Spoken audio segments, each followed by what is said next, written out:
Nous y sommes, Stanislas Gwenoukwama, rebonjour. Bonjour Théodule Ronsa, Fiak Baudrenou, bonjour. Bonjour Monsieur Stanislas, bonjour Monsieur Théodule. Bonjour. Vous êtes juriste, avec vous on parle ce matin de la garde à vue, ce qu'il faut en savoir. Oui. Eh bien on commencera par connaître un peu la définition. Qu'est-ce qu'on y met quand on parle de garde à vue? Ok. La garde à vue, c'est une mesure privative de liberté par laquelle l'officier de police judiciaire maintient à sa disposition pour les nécessités de l'enquête ou de l'exécution d'une commission rogatoire une personne contre laquelle il existe des soupçons de ce que cette personne aurait commis ou tenté de commettre une infraction. L'infraction. Maintenant, ce n'est pas pour toutes les infractions que la mesure de garde à vue est prévue. Il existe des infractions pour lesquelles il n'est pas prévu de mesure de garde à vue, comme par exemple... Non, on va en parler tout à l'heure, mais avant même d'en arriver là, je voudrais quand même savoir la garde à vue en français simple, puisque vous l'avez défini dans un langage juridique. Oui. Je vous comprends en tant que juriste, mais en français simple, pour quelqu'un qui nous suit, qui n'est pas forcément juriste, qu'est-ce qu'on retient de la garde à vue? On retient simplement de la garde à vue, et si on est profane, ne comprend pas le langage juridique, il faut retenir simplement que la garde à vue, c'est une mesure par laquelle l'officier de police judiciaire vous maintient dans ses locaux, au commissariat, et là pour quelques jours, pour des raisons de l'enquête. Mais la garde à vue dans la conscience excusez, collective, cela m'amène à permettre aux téléspectateurs de faire la différence entre la garde à vue, la détention et l'emprisonnement. Tout à fait, c'est ce que j'allais demander, puisque dans la conscience collective, quand on place quelqu'un en garde à vue qui est libéré par la suite, c'est que, bon, pour le citoyen lambda, il est allé en prison. Non, donc, du tout pas. Qu'est-ce qu'il faut comprendre réellement de ces différentes terminologies? Voilà, la mesure de garde à vue s'exécute dans les locaux de la police judiciaire, au commissariat. La détention s'exécute dans une maison d'arrêt, la prison. L'emprisonnement aussi s'exécute dans une maison d'arrêt. L'emprisonnement, la prison également. Maintenant, qu'est-ce qu'il faut entendre par détention et qu'est-ce qu'il faut entendre par emprisonnement? La détention se dit de quelqu'un qui est détenu. Celui qui est détenu, celui qu'on appelle détenu, c'est celui-là dont la procédure est encore en cours et n'a pas encore connu un jugement. Celui-là qui n'a pas encore connu une condamnation, il n'est pas encore condamné. Donc sa procédure est encore en cours. C'est ces gens de personnes qui sont gardées en prison pour des nécessités d'enquête, des raisons que nous allons peut-être évoquer tout à l'heure. Qu'on les maintient dans les maisons d'arrêt, on les appelle les détenus. Maintenant, les prisonniers sont ceux-là dont la procédure a déjà abouti. Ils sont condamnés à tel nombre d'années d'emprisonnement ferme, donc ils sont là pour purger leur peine. C'est eux qu'on appelle prisonniers. Ce n'est pas tous ceux qui sont en prison qu'il faut appeler prisonniers. Il faut faire la distinction. Il faut faire la distinction. Oui. Et ce sont les juristes comme vous qui peuvent nous aider à faire justement cette différence. Alors, continuons toujours dans cette thématique, les infractions pour lesquelles on peut placer quelqu'un en garde à vue. Est-ce qu'il y a une catégorisation? Oui. Et les infractions pour lesquelles on peut placer quelqu'un en garde à vue, il y a les délits et les crimes.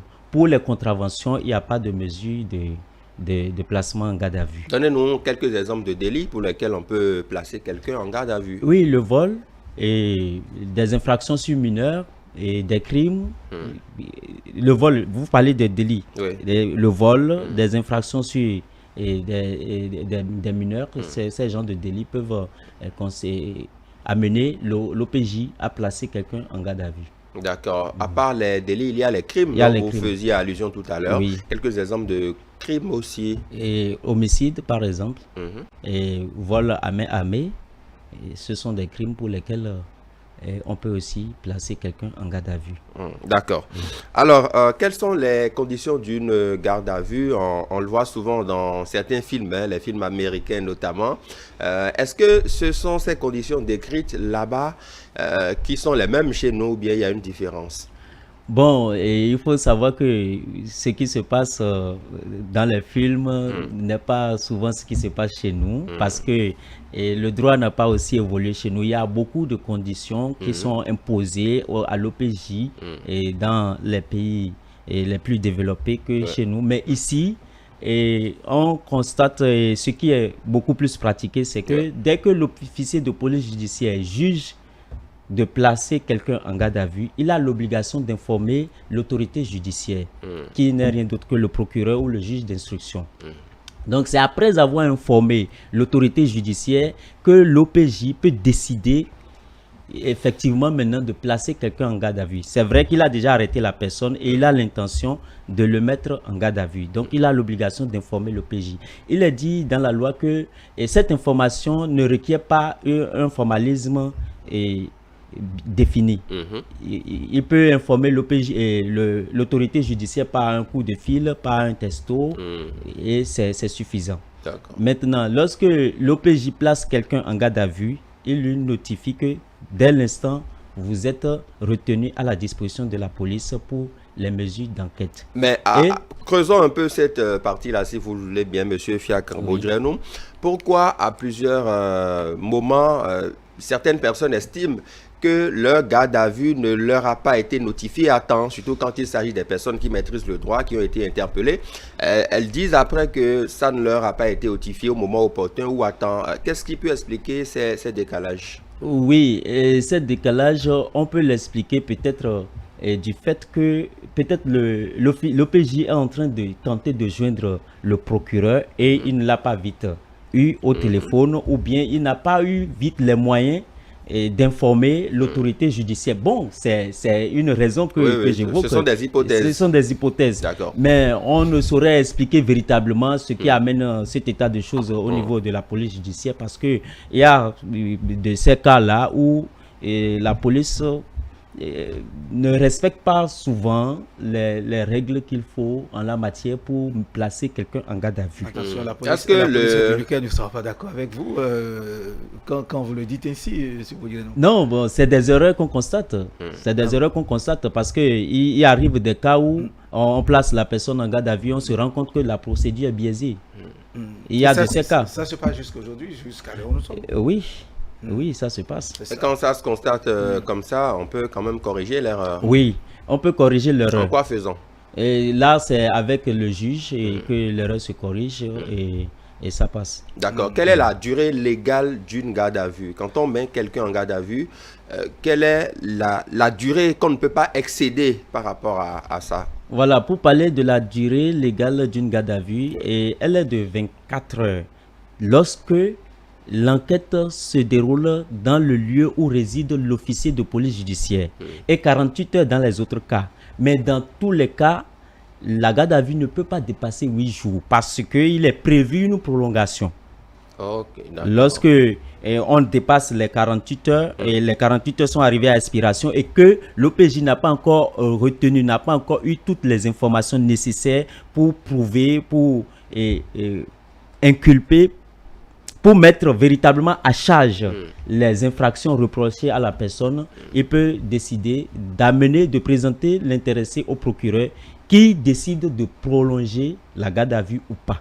Puisque seul le procureur a le pouvoir de prolonger la garde à vue d'une personne soupçonnée. D'accord. Maintenant, la prolongation de la garde à vue est-elle notifiée à l'intéressé? Obligatoirement, par écrit. Par écrit? Oui. D'accord. Oui. La prolongation de la garde à vue est notifiée à la personne gardée à vue par écrit. Donc, il peut arriver que lorsqu'on amène la personne devant le procureur peut décider de le mettre sous convocation parce qu'il trouve que les charges à son encontre ne sont pas suffisantes. Il n'y a pas suffisamment de preuves pour continuer à le maintenir en garde à vue. Le procureur peut décider de le mettre sous convocation et la procédure va continuer. Quelles sont les conditions de mise sous convocation d'une personne? Est-ce que, comme on le voit aussi, est-ce que la personne est limitée dans ses déplacements? Qu'est-ce qui se passe quand on met quelqu'un sous convocation? Non, ne confondez pas quand on met quelqu'un sous convocation ou sous contrôle judiciaire. Il y a une différence. Quand on met quelqu'un sous convocation, c'est que le procureur est rassuré que cette personne-là peut se présenter à tout moment quand on va l'appeler et il va se présenter. Et il n'y a pas une condition particulière. Mais quand quelqu'un est sous contrôle judiciaire, oui, là, il lui est interdit des droits. Il ne peut pas voyager, ses déplacements sont limités. On peut lui retirer son passeport, son permis de conduire et on peut même lui exiger de résider dans un endroit donné, et dans un domicile, s'il a plusieurs domiciles. Et puis, dans la mesure d'un contrôle judiciaire, on peut lui exiger de résider à tel endroit. C'est ça qui est appelé résidence surveillée? Oui, oui. C'est cela. D'accord. Monsieur Fiacre Baudrel, nous que retenir de la garde à vue en gros pour les personnes qui viennent de nous prendre au vol à l'instant? En résumé, la garde à vue, c'est quoi les conditions? Rappelez-nous tout ceci. Oui, la garde à vue, comme nous l'avons dit à l'entame, c'est une mesure privative de liberté par laquelle la police judiciaire maintient dans ses locaux une personne à l'encontre de laquelle il est soupçonné d'avoir commis ou a tenté de commettre une infraction. Maintenant, et lorsque l'officier de police, je rappelle quoi, lorsque l'officier de police judiciaire décide de placer quelqu'un en garde à vue, il a l'obligation de lui notifier ses droits. Et ces droits sont tels que la constitution d'un avocat. La personne placée en garde à vue a le droit de se constituer un avocat. Il a le droit aussi de se faire examiner par un médecin de son choix. Et il a aussi le droit d'informer et de recevoir la visite d'un membre de sa famille. Donc, c'est ça. Maintenant, et pour les nécessités de l'enquête, pour empêcher que cette personne ne rentre pas en contact, ne se concerte avec d'autres personnes ayant commis l'infraction avec lui, je veux dire les co-auteurs et les complices, ou bien tenter de corrompre les témoins à venir mentir à la police ou autre. C'est pour ces genres de conditions-là que l'officier de police judiciaire peut décider de garder quelqu'un en placement en garde à vue. D'accord. Et on retient aussi que la durée de la garde à vue ne peut excéder 8 jours dans tous les cas. Dans tous les cas, ça ne peut excéder 8 jours. D'accord. Merci beaucoup. Passez une bonne journée. Merci, pareil à vous. Très bien. On en a appris.